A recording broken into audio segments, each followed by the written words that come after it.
Good morning, everyone. Welcome back to Motoramblings. I'm Patrick. Today I'm riding Big Red, my 2016 Honda Goldwing. There's Geoffrey. Good morning. Today is Thursday, April 17th, I think, and we are heading back toward home. We got all day. We're going to take our time, just going to enjoy the nice scenic back roads, the twisty roads, and we're going to make a stop in Helen, Georgia.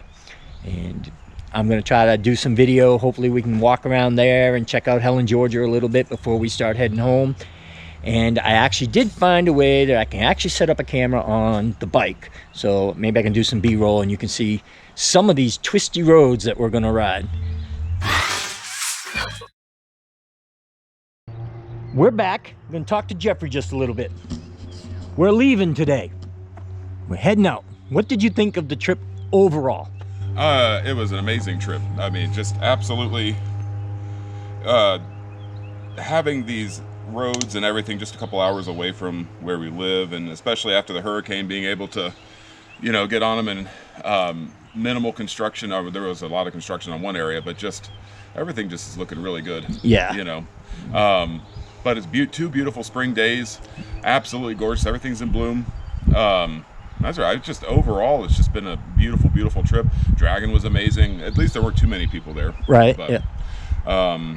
No, just the whole trip.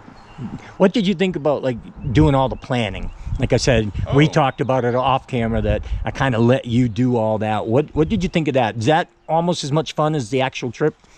So, you know, honestly, it's kind of both. Both of them are, because it's the anticipation and the excitement in the planning and just knowing you're gonna have that time away just to be on the bike, be out in nature a little bit, and then actually the experience, and then then comes the depression after all of it. But no, I think it was equal. Good. Completely. Yep. And being able to see, I mean, you're the one who put everything in your GPS, luckily. But you know. And that even that didn't work out real well. I messed up a few times. Well, no, that's fine. My goodness, it's hard when you have a scenery like this and then you have to listen to a GPS. Yeah, especially one that, you know, for some reason would get reception and then not reception. Yeah. But one of the things I talked about a little bit earlier was that I let him do all the planning because I think that's, you know, half the fun as well. And I let him do all of that. You know, for a while there, I thought he might think that I wasn't excited about the trip, but I was just trying to let it all be on him. And you did a great job. I mean, these cabins are awesome. Yeah. And we got to stay warm, and we're in an unbelievably great spot for riding. Unfortunately, we're going to have to go that 180, that Wolf Pen Gap Road again to get out of here. Yeah, it's breaking my heart, right? We're getting used to that road now. We almost became friends with the flag holders. Right, there you go. Yeah, there's one spot of construction on that road, and the same flag holder seems to be there every time. But, so we're getting ready. We're going to pack up. We're going to head over to Helen, Georgia, and see how that goes. I'll probably turn some cameras on when we're on Wolf Pen Gap because it is such an amazing road. All right, folks, we are back. We are on Wolf Pen Gap 180, heading away from Suchess. Fun road, absolute blast. There is some construction that we're going to have to run through, but other than the construction, oh man, this road is just great. So we're going to cruise across here to go up to 129 and then work our way toward Helen, Georgia. As I mentioned earlier in the little intro, I've got my camera on the left side looking back toward Geoffrey. Just going to try to do a little filming as we run through these twisties on our way to Helen. Again, I think I mentioned this in a previous video. It's been great. We had an awesome time. Got to hang out with Geoffrey, ride with Geoffrey. A lot of great conversations with Geoffrey. Some very in-depth conversations, which were just awesome. Got to hang out with Des for most of the day yesterday. That was fun. And it's just great to get out. Now, going back a little bit to some of the videos you watched where my camping experience didn't go well when I went to visit my mom, and worried about, oh, am I done? Oh, excuse me, folks.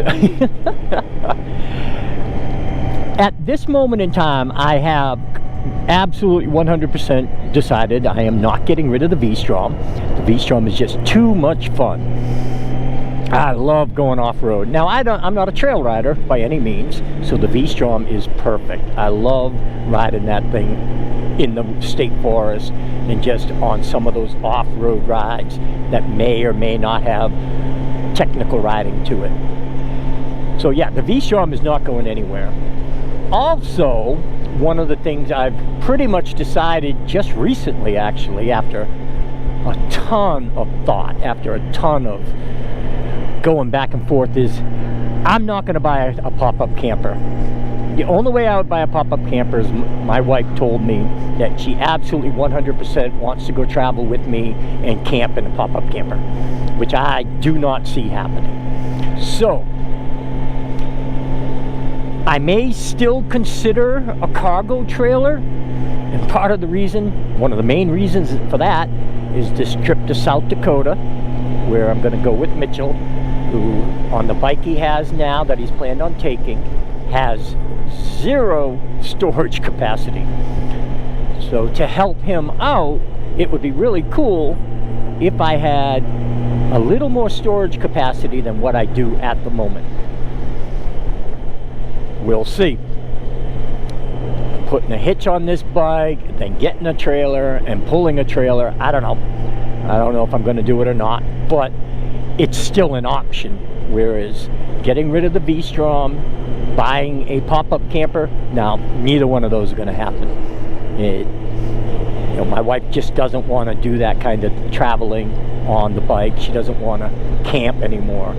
So for me, if I'm going to travel and I'm not going to be camping, I'll stay in a hotel/motel somewhere.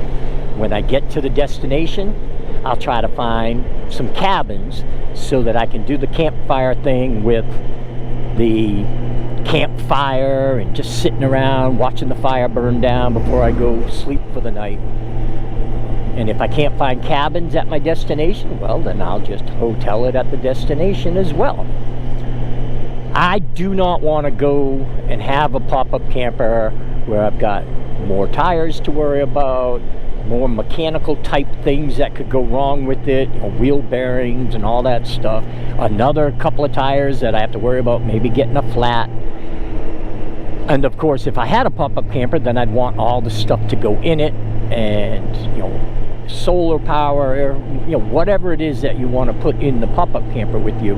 I just don't want to go through that right now. All right, the pilot truck is there, so I'm going to have to come to a complete and full stop for a little while. So what I'll do is I'll get back to you after we've done the stop. But yes, at the moment, I am not getting rid of the VStrom. I am not buying a pop-up camper. I'm going to get off here for now. I've babbled on way too much on this video. Turn left onto Georgia 75 alternate south. Cool. Going to make a left. I hope everyone will stay well, stay safe, most of all, stay happy, y'all. Motor Ramblings and Siri out. See ya.